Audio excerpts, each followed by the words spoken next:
सफर में मुश्किलें आए तो हिम्मत और बढ़ती है, और अगर कोई रास्ता रोके तो मंजिल और निखरती है। नमस्कार साथियों, कनिष्का ऑफिसर्स एकेडमी दरभंगा में आपका स्वागत है।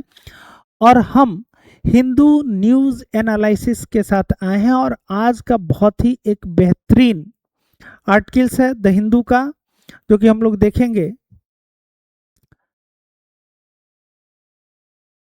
ये आर्टिकल है आदित्य L1 मिशन अचीवमेंट।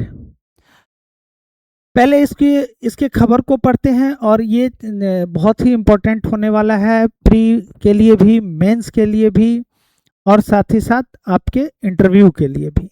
तो आदित्य L1 मिशन अचीवमेंट क्या है, जरा देखिए। पहले खबर को पढ़ते हैं और इसका विस्तार से, जो जीएस मेंस है, मेंस के लिए बहुत उपयोगी, और विस्तार से इसका विश्लेषण भी करेंगे। राज्यसभा में सरकार ने आदित्य L1 तथा चंद्रयान 3 मिशनों की प्रमुख वैज्ञानिक उपलब्धियों की जानकारी दी।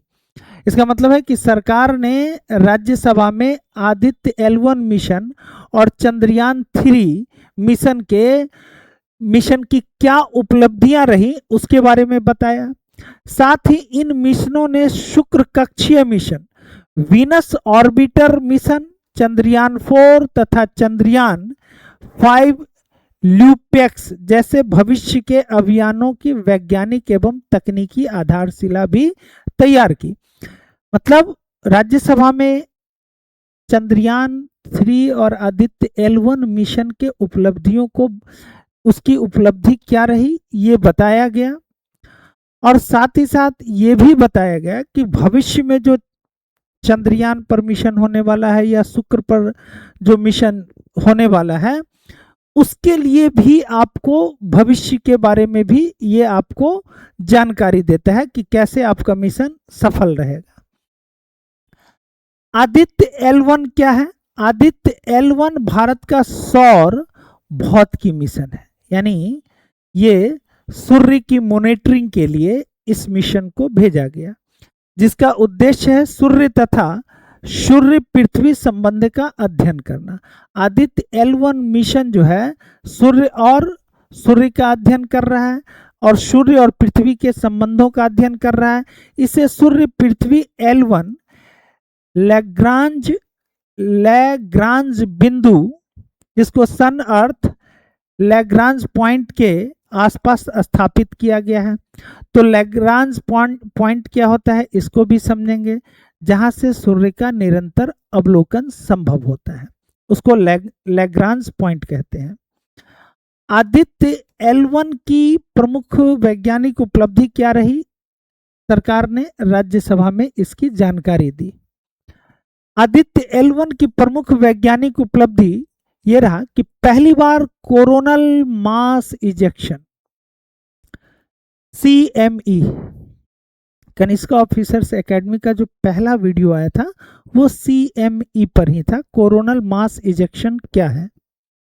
पहली बार कोरोनल मास इजेक्शन के प्रारंभिक चरण का स्पेक्ट्रोस्कोपिक अवलोकन किया। पहली बार भूचुंबकीय तूफानों यानी कि जियोमैग्नेटिक स्टॉर्म का अध्ययन किया। और आदित्य L1 ने सौर प्रकाश मंडल फोटोस्फीयर में जो लौह प्रदीप्ति है, आयरन फ्लोरोसेंस का पहला व्यापक अध्ययन किया। ये 3 प्रमुख वैज्ञानिक उपलब्धि रही: कोरोनल मास इजेक्शन का अध्ययन, जियोमैग्नेटिक स्टॉर्म का अध्ययन, और फोटोस्फीयर में आयरन फ्लोरोसेंस का अध्ययन। लौह प्रदीप्ति, आयरन फ्लोरोसेंस क्या होता है, जरा समझिए।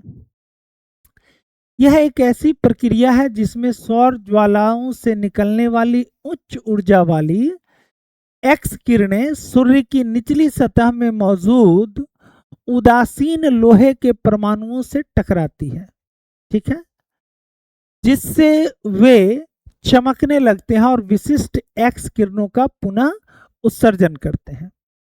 तो ये उपलब्धि किसका रहा? आदित्य L1 का। अब चंद्रयान 3 की क्या उपलब्धि है, देखिए। चंद्रयान 3 अब तक चंद्रमा के दक्षिणी ध्रुव,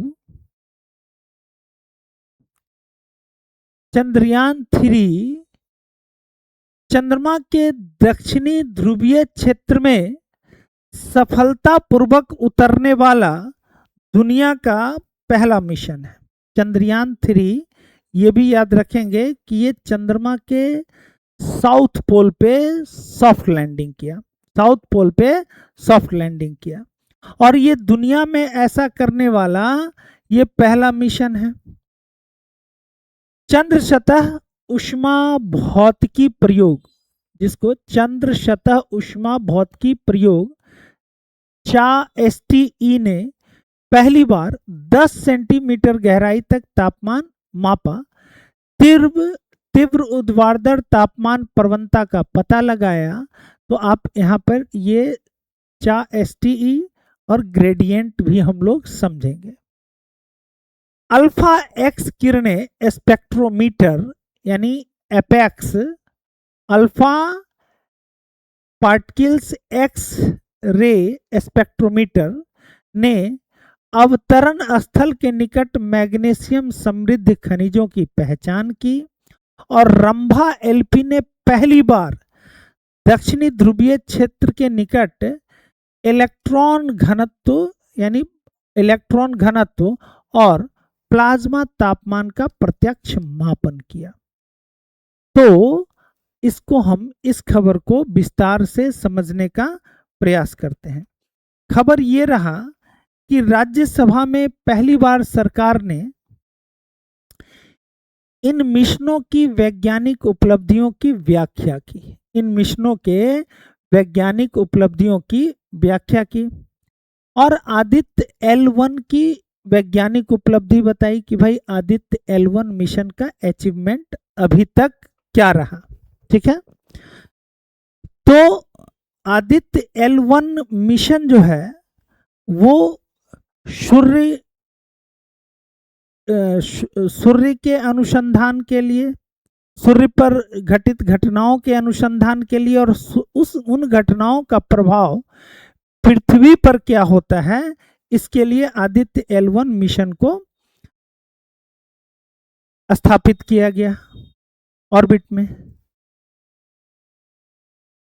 ये चंद्रयान 3 और L1 मिशन सरकार ने ये बताया कि न केवल इनकी वर्तमान उपलब्धि है बल्कि भविष्य के लिए भी ये बता रहे हैं कि जो शुक्रयान, जो शुक्र पर भेजा जाने वाला सैटेलाइट है, या चंद्रयान 4, या जो ल्यूपैक्स जो भेजा जाएगा लूनर पोलर एक्सप्लोरेशन, आने वाले भविष्य में जो ये 3 महत्वपूर्ण अभियान होने वाले हैं उसके बारे में भी, यानी भविष्य के मिशन के बारे में भी ये जानकारी दे रहा है, यानी भविष्य की तैयारी भी करा रहा है। अब हमारा सवाल है कि आदित्य L1 क्या है, आदित्य L1 क्या है।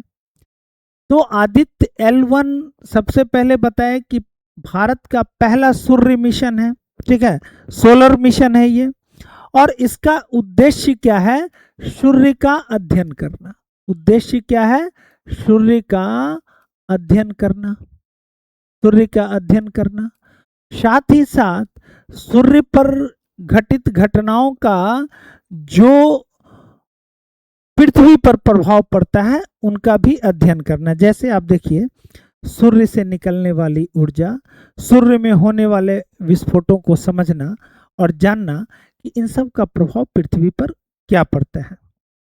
अब है कि L1 का मतलब क्या है, L1 या लैग्रांज पॉइंट किसको कहते हैं, लैग्रांज पॉइंट का मतलब क्या है। तो आप समझिए लैग्रांज पॉइंट क्या होता है। जैसे मान लीजिए कि ये सूर्य है, ये सूर्य है, सन है, और यहाँ पर समझिए कि ये अर्थ है, ये अर्थ है और ये सन है।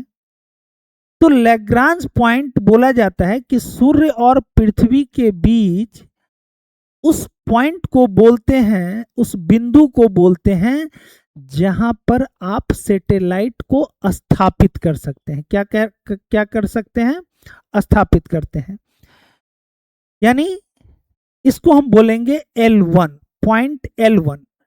पॉइंट L1 सूर्य और पृथ्वी के मध्य स्थित वह दूरी है जहां से कोई भी सैटेलाइट 24 घंटे सूर्य पर नजर रख सकती है, और वह सैटेलाइट उस पॉइंट पे स्टेबल रहेगी, अर्थात स्थिर रहेगी। ठीक है, स्थिर रहेगी। तो L1 का फुल फॉर्म क्या होता है? Lagrange point. लैग्रांज पॉइंट क्या हो गया? ये ठीक ठीक समझ जाएंगे। सूर्य और पृथ्वी के मध्य स्थित वह दूरी जहां पर सैटेलाइट को स्थापित किया जा सकता है और वहां से 24 घंटे सूर्य पर नजर रखी जा सकती है, यानी लाइव सन मॉनिटरिंग जहां से हो सके। अब हमारा आदित्य L1 की प्रमुख वैज्ञानिक उपलब्धि क्या रही कि इसने कोरोनल मास इजेक्शन के प्रारंभिक चरण का स्पेक्ट्रोस्कोपिक अवलोकन किया। ठीक है, तो कोरोनल मास इजेक्शन क्या होता है? तो देखिए, कभी कभी क्या होता है कि सूर्य में बहुत बड़ा धमाका होता है और उस धमाका से बहुत बड़े मात्रा में गैस, प्लाज्मा और चुंबकीय ऊर्जा निकलती है। तो इस गैस, प्लाज्मा और चुंबकीय ऊर्जा को ही हम, जो सूर्य से विस्फोट के बाद निकलती है, गैस, प्लाज्मा और चुंबकीय ऊर्जा, ठीक है, इसी को हम कहते हैं कोरोनल मास इजेक्शन। ठीक है, इसको हम क्या कहते हैं? कोरोनल मास इजेक्शन कहते हैं। अब इसका इम्पैक्ट, यानी इससे निकलने वाली गैस, प्लाज्मा या फिर चुंबकीय जो ऊर्जा है, मैग्नेटिक एनर्जी है, उसका पृथ्वी पर क्या प्रभाव पड़ता है, इसका अध्ययन कौन कर रहा है? L1। जैसे क्या होता है कि यदि CME, कोरोनल मास इजेक्शन, पृथ्वी तक पहुंच जाता है तो वो सैटेलाइट को खराब कर सकता है, GPS को प्रभावित कर सकता है, रेडियो कम्युनिकेशन को बंद कर सकता है, या फिर जो पावर ग्रिड है वो खराब हो सकते हैं। यानी कुल मिलाकर के इलेक्ट्रॉनिक सामान को खराब कर सकता है, उसके सेवा को बाधित कर सकता है। L1 क्या किया कि L1 जो है वो बहुत अच्छे से ये कोरोनल मास इजेक्शन को देखा। ठीक है, कोरोनल मास इजेक्शन को बहुत अच्छे से देखा, स्टडी किया और उसका इम्पैक्ट क्या होगा पृथ्वी पर, ये बताया। अब है जियोमैग्नेटिक स्टॉर्म। पहली बार भूचुंबकीय तूफानों का भी अध्ययन किया L1 ने। CME का तो किया ही किया, जियोमैग्नेटिक स्टॉर्म का अध्ययन किया। ठीक है, जियोमैग्नेटिक स्टॉर्म, जो भूचुंबकीय तूफान है वो क्या होता है, इसको भी समझिए। देखिए, जब सूर्य से निकलने वाली चार्ज्ड पार्टिकल्स, ठीक है, सूर्य से निकलने वाली आवेशित कण जब पृथ्वी के मैग्नेटिक फील्ड से टकराती है तो जियोमैग्नेटिक स्टॉर्म बनता है, चुंबकीय आंधी का निर्माण होता है। ठीक है, ठीक से समझेंगे जियोमैग्नेटिक स्टॉर्म कैसे बनता है। सूर्य से निकलने वाली आवेशित कण जब पृथ्वी के जो चुंबकीय क्षेत्र है उससे जब टकराती है तो जियोमैग्नेटिक स्टॉर्म का निर्माण होता है। और ये जियोमैग्नेटिक स्टॉर्म पृथ्वी पर क्या इम्पैक्ट डालता है, तो इंटरनेट सेवा को बाधित कर देगा, सैटेलाइट खराब हो जाएंगे, GPS में एरर आ जाएगा और बिजली व्यवस्था प्रभावित हो जाएगी। तो पहली बार L1 ने जियोमैग्नेटिक स्टॉर्म का भी स्टडी अच्छे से किया। अब एक और टर्म्स था कि आदित्य L1 ने सौर प्रकाश मंडल में लौह प्रदीप्ति आयरन फ्लोरोसेंस का पहला व्यापक अध्ययन किया, यानी प्रकाश मंडल। देखिए, सूर्य जो है वो कई लेयर्स में बटा हुआ है और जो फोटोस्फीयर है, फोटोस्फीयर बाहरी सतह है सूर्य का, हालांकि पूरा बाहरी सतह नहीं है, लेकिन आप समझिए ये आउटर लेयर है, और जो सूर्य को हम देखते हैं और सूर्य का जो सतह हमको दिखता है, उसी सतह को हम प्रकाश मंडल कहते हैं। यानी पृथ्वी से जब आप सूर्य को देखते हैं तो कौन सा सतह आपको दिखता है? वो होता है प्रकाश मंडल, अर्थात फोटोस्फीयर। अब कह रहा है कि आदित्य L1 ने प्रकाश मंडल में लौह प्रदीप्ति का पहला व्यापक अध्ययन किया, आयरन फ्लोरोसेंस का अध्ययन किया। अब ये आयरन फ्लोरोसेंस क्या है, ये समझिए। देखिए, सूर्य में आयरन के एटम्स पाए जाते हैं, यानी लोहे के परमाणु होते हैं। जैसे फोटोस्फीयर जो सूर्य का बाहरी सतह है, इसमें क्या पाया जाता है? आयरन के एटम्स पाए जाते हैं, आयरन के एटम्स पाए जाते हैं। ठीक है, अब आयरन के एटम्स मतलब बहुत सूक्ष्म कण हो गया एटम्स, और सूर्य के अंदर लगातार विस्फोट होता रहता है। ठीक है, और उस विस्फोट के फलस्वरूप जो कहते हैं ना हाई एनर्जी, है ना, हाई एनर्जी रिलीज होती है, जैसे एक्सरे। एक्सरे क्या है? कि सूर्य से निकलने वाली हाई एनर्जी है। और जब ये हाई एनर्जी फ्लोरोसेंस प्रदीप्ति, प्रदीप्ति क्या होता है? कि जब आप देखें कि जब आप सड़क के किनारे बोर्ड लगा होता है और उस बोर्ड पर रात के समय जब गाड़ी का लाइट पड़ता है तो आप देखेंगे कि वो बहुत तेज चमकने लगता है, इसी को हम प्रदीप्ति कहते हैं। ठीक है, तो आयरन फ्लोरोसेंस में क्या होता है कि जब ये यहाँ से निकलने वाली एक्स किरणें जब फोटोस्फीयर के आयरन एटम्स से टकराती है तो वो आयरन एटम्स चमकने लगता है। ठीक है, चमकने लगता है। और इससे क्या पता चलता है वैज्ञानिकों को? कि इससे पता चलता है आयरन जो आयरन फ्लोरोसेंस है, जब हाई एनर्जी एक्सरे से टकराता है तो वो और क्या करने लगता है? चमकने लगता है। इससे वैज्ञानिकों को क्या पता चलता है? एक, कि सूर्य में कितना आयरन है, ये पता चलता है। दूसरा, कि सूर्य का तापमान मापने में ये सहायक है कि सूर्य का तापमान कितना है। फिर तीसरा, कि सूर्य की संरचना कैसी है, यानी बनावट। ठीक है, और सोलर फ्लेयर्स कैसे बनते हैं। सोलर फ्लेयर्स जो सूर्य से निकलने वाली आग की लपटें हैं, जब सूर्य से दूर दूर तक आग की लपटें जाती हैं अंतरिक्ष में, इस आग की लपट को हम सोलर फ्लेयर्स कहते हैं। तो आयरन फ्लोरोसेंस से पता चलता है कि सूर्य में लोहे की मात्रा कितनी है, सूर्य का तापमान कितना है, और ये सौर ज्वाला की उत्पत्ति कैसे होती है। तो ये अभी तक L1 की वैज्ञानिक उपलब्धि रही है। अब बात करते हैं चंद्रयान 3 की उपलब्धि का। ठीक है, चंद्रयान 3 की उपलब्धि क्या रही? चंद्रयान 3 की प्रमुख वैज्ञानिक उपलब्धि देख लीजिए।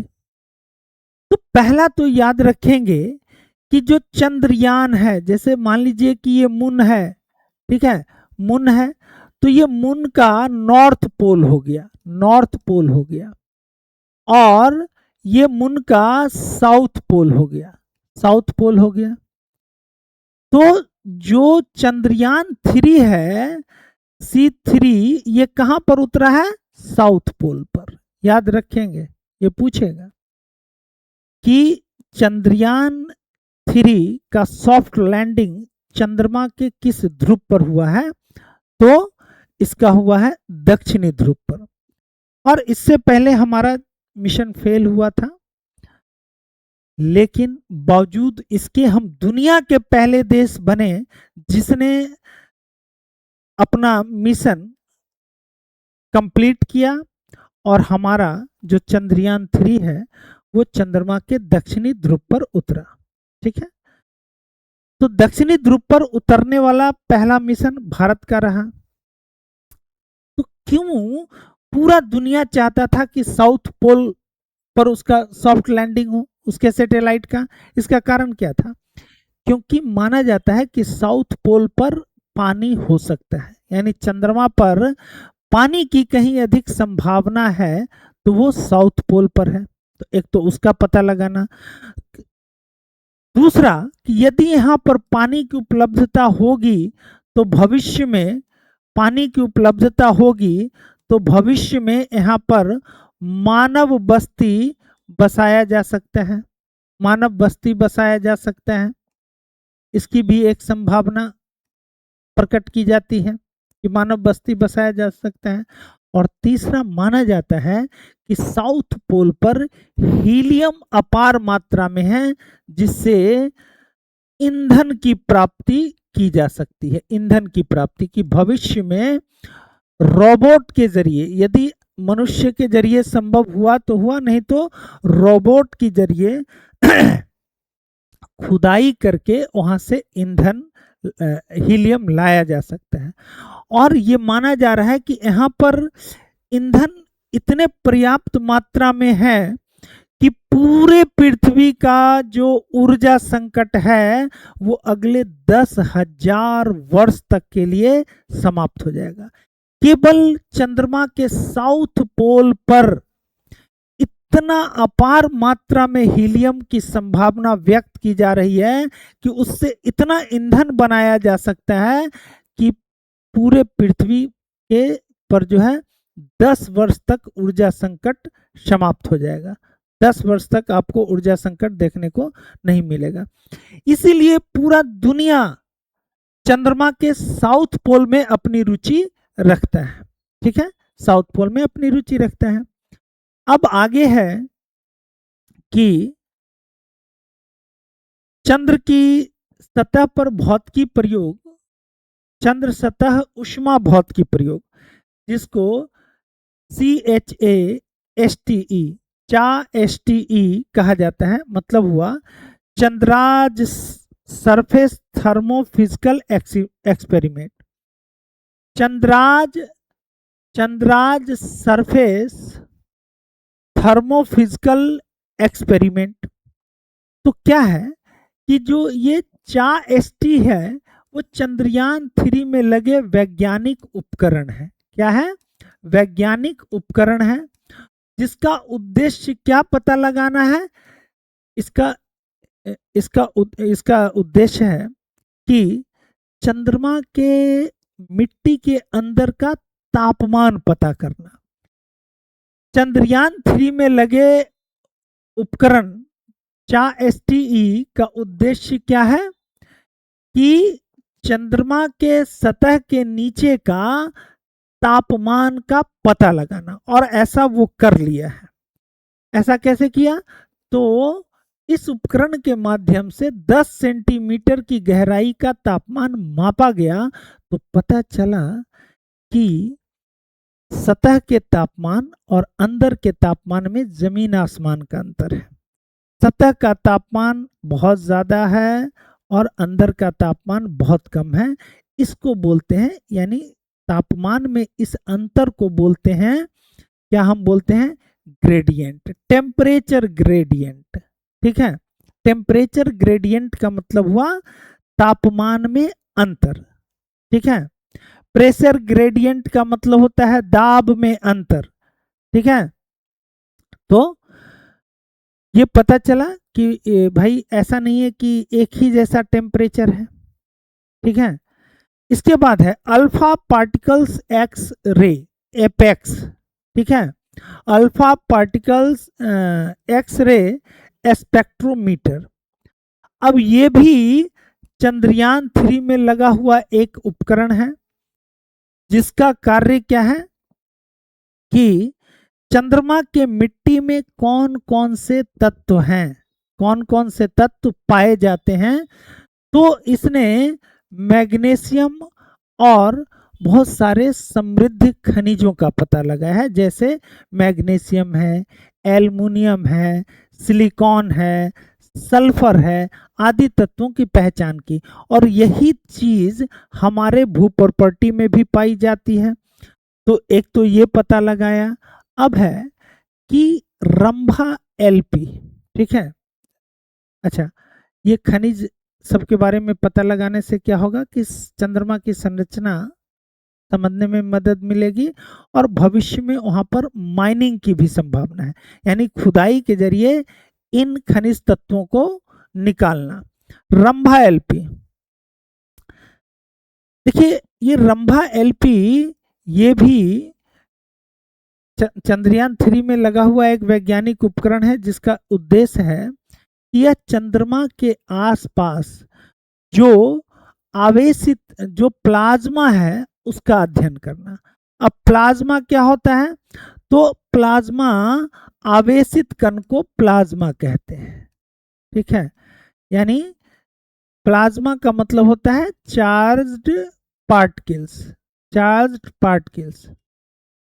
समझ गए इंजीनियर साहब? ये सब पढ़ना पड़ेगा।